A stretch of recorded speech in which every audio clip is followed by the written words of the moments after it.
The first season was about, first off, introducing and really solidifying who this Olivia character is. Why is this woman so specifically important to this Fringe division? So we went through and we introduced this great, typical JJ, this great hard-ass female character. You know, just the facts, ma'am, always pointed straight ahead, distracted by nothing. She's going to get her man or monster, depending on which story it is. I love the relationship that my character has with Olivia, with Anna's character. It's really touching. I mean, he really loves her, but he can't communicate with her, but he cares. But he also sort of manipulated her when she was a child, so he'd have a fair degree of guilt. The progression of Peter in season 1 is exactly what you just said. That he went from a very, very, very reluctant character in this world to somebody who started to enjoy his father. You know, got sort of drawn in by the idea of having this father figure. And then at the end, you know, whereas Olivia is this hard-ass cop who is always just, you know, strong and investigating, Peter has no purpose. If he wants to pull the ripcord, he can leave at any time. And the thing that hooks him in is that he gets to see behind the curtain. You know, Walter is the Wizard of Oz, and these guys are doing, literally saving the world on a week-in, week-out basis. It's interesting with our show that a lot of people say, oh, when is there going to be a love interest? There was one. It's in the first episode.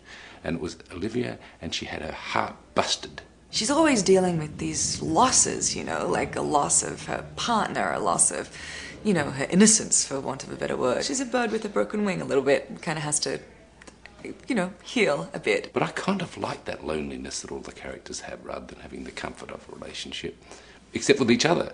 And when we need each other, we're there for each other. A guy who's traveled his entire life and always done everything by himself, all of a sudden has this bizarre family unit. You know, the father figure, Olivia, who's sort of part of the family, even, you know, Astrid is part of the family now, so I think he sort of takes on that mantle and starts enjoying being responsible to something for the first time in his life. And then, I'm assuming that the end of this season is going to be that Peter finds out what everybody else already knows, that he's not the man he thinks he is. It was very poignant, that moment with the grave.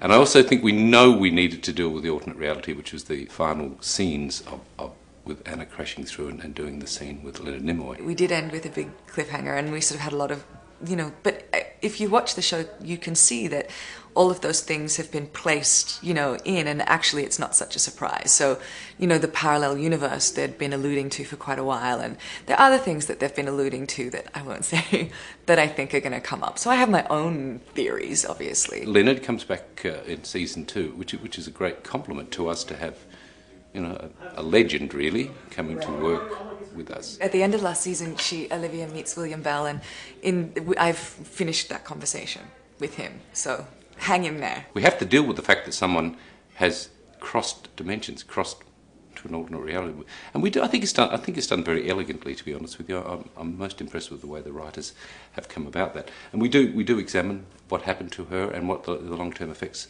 of that are going to be, and that'll be an overarching theme through all of season 2 and 3. Anna's character, Olivia, is the most fascinating, because she's dealing with the horrors she dealt with last year.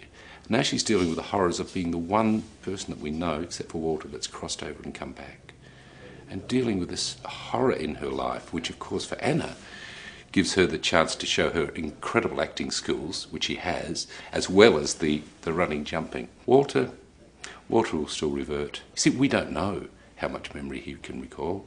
We don't know how long it'll last for. And one of the tiny little things we do in the show to help that along is with the Astrid character, where he will remember her name sometimes, but then he won't. Just like little short-term memory. So we keep that in as a little motif.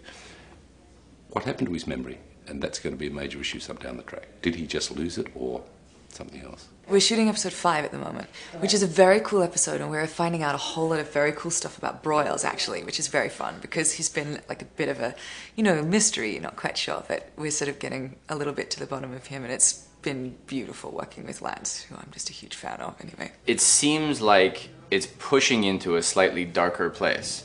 That the repercussions of the finale of last year and the beginning of this year takes the show into a slightly, not more maudlin, but just a slightly more somber place, because now the threats are real, and like I say, we put one of our characters in mortal jeopardy right from the very beginning. And then we spend the first 4 episodes really hopefully pulling at the audience's loyalties, because there's a massive betrayal happening inside the group. So I don't think that the storytelling has shifted, other than to say maybe it's a little bit darker this year than it was the first season? I think last year everyone was sort of reeling from all of these, events, and the events also kind of took everybody, it was a surprise and everyone was off guard, but this year they're sort of almost seeking it, like seeking the answers, whereas last year it was like a lot of backpedaling and sort of trying to catch up. But this year definitely seems a little bit more proactive.